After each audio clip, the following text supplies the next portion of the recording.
dalka ayaa wajahaya xaalad siyaasadeed oo cakiran una dhaxaysa madaxda ugu sarreysa ee dowladda gaar ahaan madaxweyne Maxamed Cabdilaahi Farmaajo oo waqtigu ka dhamaaday iyo ra'iisul wasaaraha xilgaarsiinta ee Maxamed Xuseen Roble xooga khilaafka ayaa waxa uu yimid kadib markii la waayay Ikraan Tahliil Faarax oo ahayd sargaal ka tirsan ciidamada nabad sugidda iyo sirdoonka qaranka Soomaaliya bishii Juun ee sanadkan ayaa la sheegay in laga afduubtay Farmaajo iyo maanta markale wuxuu hortagay xildhibaanada golaha ee Habarqadiijo oo ay degan yihiin ciidamada NISA waxaana warkeeda la baadi goobayay muddo ka badan 2 bilood balse bishii aynu soo dhaafnay Agoosto ayay NISA waxa ay soo saartay warbixin ay ku sheegtay in Ikraan ay u gacan gashay dagaalamayaasha Al-Shabaab isla markaana ay dileen warbixinta NISA oo aan markii ay soo saartayba lagu qancin ayaa waxa sii xumeeyay kadib markii dagaalamayaasha Al-Shabaab ay iska fogeen isla markaana ay ku tilmaameen been abuur oo kalena ay ula yaaban yihiin sida shacabka Soomaaliyeed wixii markaas ka dambeeyay xaaladda ayaa sii cakirantay oo kiiskaasi waxa uu abuuray kala aragti duwanaansho xoog leh oo soo kala dhex gashay madaxda dawladda siyaasiyiinta iyo qaybaha kala duwan ee bulshada Soomaaliyeed waxaana ay sababtay in si weyn markaasi dadku ugu tuhmaan in NISA ay ka dambayso afduubka iyo dilka loo geystay Ikraan Tahliil Faarax hadal hayn badan oo la isla dhexmaray kadib ra'iisul wasaare Maxamed Xuseen Roble ayaa ka hadlay kiiska Ikraan sida markaasi ay u taabatay qulubta shacabka Soomaaliyeed isagoona ballan qaaday in ay cadaalad heli doonaan qoyska Ikraan Tahliil oo gabadhoodu ay maqan tahay ra'iisul wasaare Roble oo sidoo kale sheegay in aan lagu qanci karin warbixinta NISA ay soo gudbisay ayaa agaasimihii xilligaas ee hay'adda nabad sugidda iyo sirdoonka qaranka Soomaaliya ku amray in uu 48 saacadood gudahood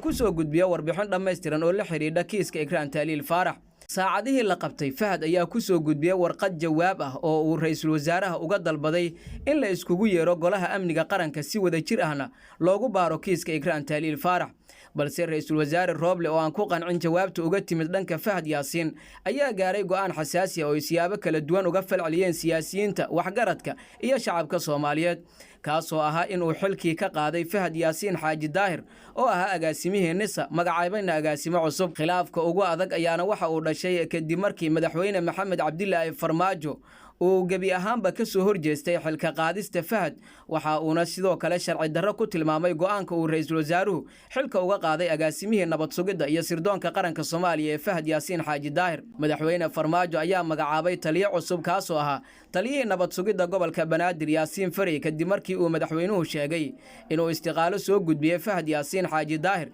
isla markaana taliyaha cusub ee NISA uu yahay Yaasiin Faray wixii markaas ka dambeeyay waxa xafiisyada Farmaajo iyo Roble ka soo kala baxayay warqado kala duwan oo iska soo horjeeda ra'iisul wasaaraha ayaana talaab kala qaaday waxaana uu xilkii ka qaaday wasiirka amniga gudaha Xasan Xundubey Jimcaale isagoona magacaabay mid kamid ah siyaasiyiinta sida weyn uga soo horjeeda hanaanka siyaasadeed ee Maxamed Cabdulaahi Farmaajo ahna xildhibaan ka tirsan golaha shacabka ee baarlamaanka Soomaaliya kaasoo ah Cabdulaahi Maxamed Nuur